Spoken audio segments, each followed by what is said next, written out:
En videos anteriores hemos hablado acerca de cómo una idea conduce a otras y cómo éstas luego se convierten en parte importante de las historias que contamos. También hemos hablado de la estructura de los cuentos, del tiempo, el espacio y los personajes. En esta ocasión hablaremos de cómo crear un buen argumento para una historia. En el campo literario, el argumento corresponde a las acciones que realizan los personajes en el desarrollo de una narración, estructuradas bajo un orden cronológico determinado y regidas por los hechos o acontecimientos más importantes que ocurren en la historia. Lo más importante de un argumento es que sea verosímil, es decir, que sea creíble para los lectores, aun cuando los hechos sean reales o no. Veamos, por ejemplo, el argumento literario de Hansel y Gretel de los hermanos Grimm. Dos hermanos son abandonados en el bosque por sus padres a causa del hambre. Estos intentan regresar a casa, pero se pierden en lo profundo del bosque. Ahí encuentran una casa de dulces en donde vive una bruja con apariencia de anciana que logra engañarlos y retenerlos. Hasta que Gretel consigue burlar a la bruja, huyen del lugar y encuentran el camino a casa en donde se reúnen con sus padres. Este argumento resulta creíble dentro de la historia. Nosotros como lectores nunca ponemos en duda o cuestionamos la verdad de los hechos. Solo aceptamos el relato que sostiene el narrador, quien nos convence y nos conduce dentro de la historia, dándonos otros detalles. Por ejemplo, cómo son los personajes, qué sucede con ellos y cómo es el lugar donde se desarrollan los hechos. El argumento de esta historia también lo encontramos en otros cuentos de origen folclórico, pero con algunas variaciones. En la versión de Pulgarcito de Charles Perrault, sus padres, a raíz de la pobreza, deciden abandonar a Pulgarcito junto con sus hermanos en el bosque, hecho que origina una serie de aventuras que culminan con el regreso del protagonista a casa.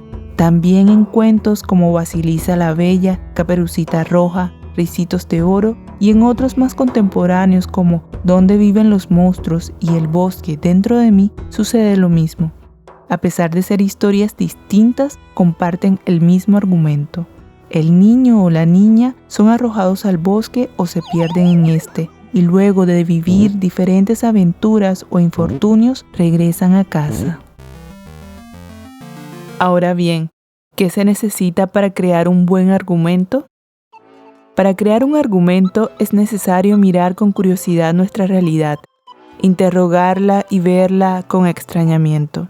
También pueden extraerse argumentos de temas universales recurrentes en la literatura, como el amor, la muerte, la vida, el paso del tiempo, la guerra, la avaricia o los viajes de iniciación. Preguntas como la hipótesis fantástica, ¿qué pasaría si?, que planteamos en videos anteriores, pueden ser un buen comienzo para la creación de un argumento. Hacerse preguntas, conjeturas, pensar en otras posibilidades de nuestra realidad e incluso de la misma ficción también pueden generar buenos argumentos. Pero, ¿sobre qué escribimos?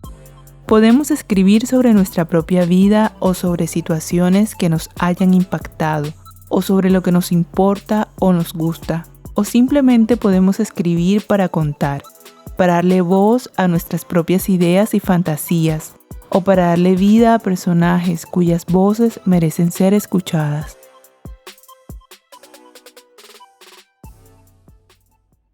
Leer a diversos autores también nos puede dar muchas ideas sobre cómo desarrollar un argumento. Podemos identificar y contrastar las particularidades de cada uno, tomar nota de cómo están trazadas las historias y de qué forma se desarrollan los conflictos y el perfil de los personajes. Miremos este diálogo en las siguientes historias.